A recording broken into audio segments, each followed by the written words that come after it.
Hey everyone, it's Mr. Wildboy94. I hope you're doing well today. I have another Fear Street book review for you from Mr. R.L. Stine, one of my favorite writers of all time. This is a book that the cover is kind of silly, kind of goofy. It caught my interest, so I thought, okay, I'll start this. And I started at about probably January, mid-January, somewhere in there. And I just kept putting it off trying to finish it. I've been reading a lot of things, as many of you know who follow my Goodreads account and stuff. Not many of you do. I don't really use Goodreads prominently, but I do have the things listed that I'm currently reading on there. But this book piqued my interest because of the cover, because of the goofy-ass title that reminds me of a Dean Koontz book, I think, that's also called this. This book is called The Face. Now, bad title. Bad title. Makes sense for the story context. But then you see the actual picture of this chick holding the picture up of this same guy over and over again. And the book is about 150 pages, and it's kind of a mystery, more so than most Fear Street books I've read have been. For anybody who doesn't know, I'm more of an R.L. Stine Goosebumps guy than an R.L. Stine Fear Street guy, because I think he really nails it perfectly in Goosebumps. I have every Goosebumps book over here except for the newest one, and The Face is probably the best, in my opinion, of the Fear Street books that I have read out of the 4 or 5, which apparently I just keep getting dud after dud from what I understand from my friends in the Goosebumps community who also love Fear Street.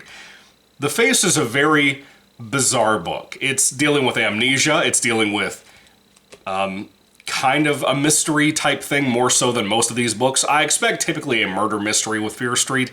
This has elements of that, but for the most part it's not really there. It's just kind of this young girl named Martha who had a big accident, apparently, and she has amnesia. She doesn't remember what happened to her, and oddly enough, her doctor, which I don't know if this is a real thing or not in real life. Let me know down below if you've ever suffered from amnesia and recovered from it, or if you know somebody who did. Apparently, her doctor tells all of her friends and families, because of whatever big event caused her amnesia, where she got hurt in some kind of accident, the doctor told all of her friends and family not to tell Martha, the main character, anything at all. And so as the book progresses, she finds out little twists and turns of, what happened to her. And I don't understand why people are being told by the doctor not to tell her anything. Is that supposed to be more healthy because you're supposed to remember things on your own? What the hell is it with that? Is this Memento from Christopher Nolan? I don't think so. I was not in love with this book, but I have to admit, when I was reading about a little bit last night, I picked the book back up about 2 days ago, and I was on page 80 as of last night, and I went ahead and finished the next portion of the book because I couldn't put it down. The second half of the book was a lot more thrilling, in my opinion. The mystery was a lot better. The revelations by the end of the book was pretty good. One of the biggest things that the title implies, though, is a discussion within the book about how Martha keeps drawing, as a small-time doodleist, artist, whatever, the same face of this young man with a scar over his eyebrow over and over and over again. She can't stop drawing it, even subconsciously she can't stop drawing it. She has papers all over her room, all over her desk and stuff, where she just keeps drawing this guy for some reason. But this is the thing, she doesn't know who that guy is. She's never met him as far as she knows. And she starts to have little bits of her memory come back about who this guy is, maybe some weird memories she shared with him or whatever, maybe some things she saw that she wasn't supposed to see. The Face is a weird title for a weird book, but a fun book. It was more fun than what I remember from most Fear Street books I've read. And if I'm sitting here telling you it's a bad book, I'm lying. It was a fun, engaging read for what it had to offer for 150 pages. It flew by, very quick read. I kind of wanted to just go ahead and get it out of the way, and then I enjoyed it way more in the second half than I thought I would. Again, probably to most people who are dedicated Fear Street fans, this is probably a lesser book to them.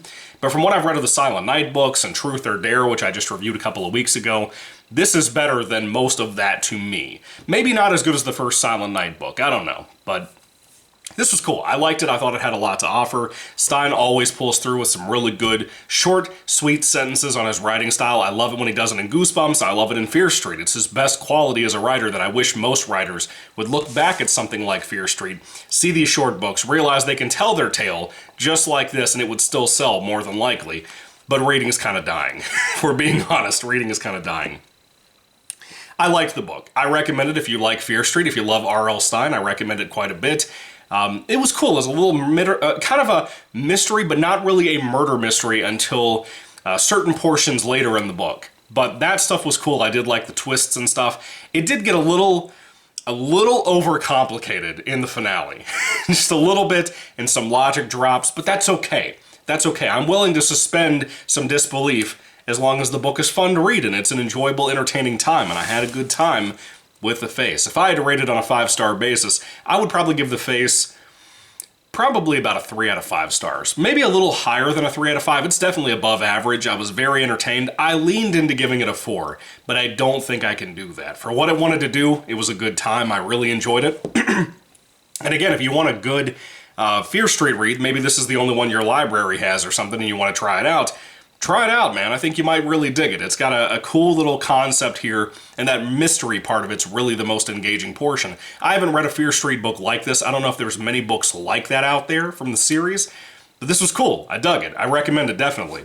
I can't clear my throat today.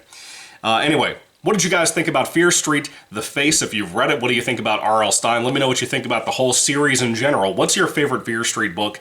I might try to look through my collection and see if I can find some more that people recommended in the previous review I did for Truth or Dare, because I don't think I own any of the ones they recommended.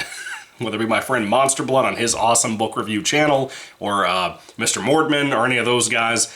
Anyway, thank you all for watching, guys. God bless you all. Catch you later with another review, and God bless you again, and goodbye.